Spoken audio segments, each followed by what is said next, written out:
Well, my name is Thomas.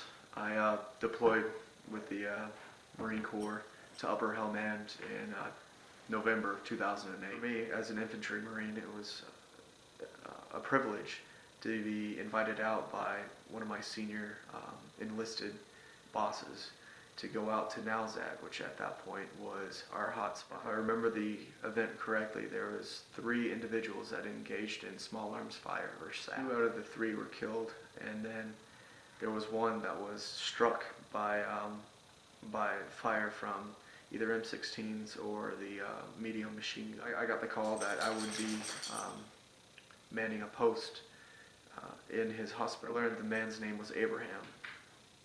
Abraham had been combative coming in. He had been shot several times in the stomach.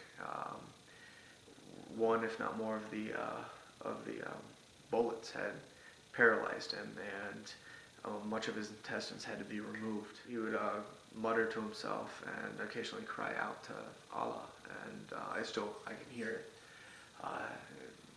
If you forgive a poor rendition of it, it sounded like Allah, Allah. And this would go on for some time. So he got my attention. Somehow, I'm watching over him, and he asked me for food. I told him, can't do that. We can't do that. But he asked for water. I was like, okay. And I scrounged around the room, and I found what I needed, and I provided him a little bit of water, and that sated it for then. But the gunshot wounds, had really tore up his insides, and he would vomit. He did this periodically, and I would pat him on the arm, and in the course of several hours, he was okay with me, I suppose.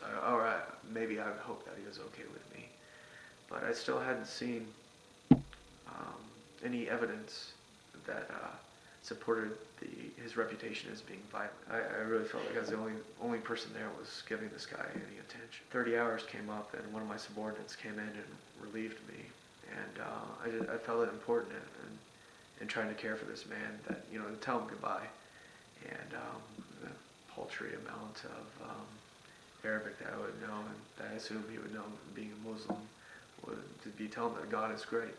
And so I looked at him sheepishly, I suppose, and I said, Abraham, Allah Akbar. And I had to turn around. I also just see something so benign, something that, while he might have killed me a day earlier if he had the chance, that was no longer the case.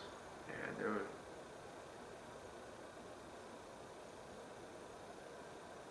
that I had to be there.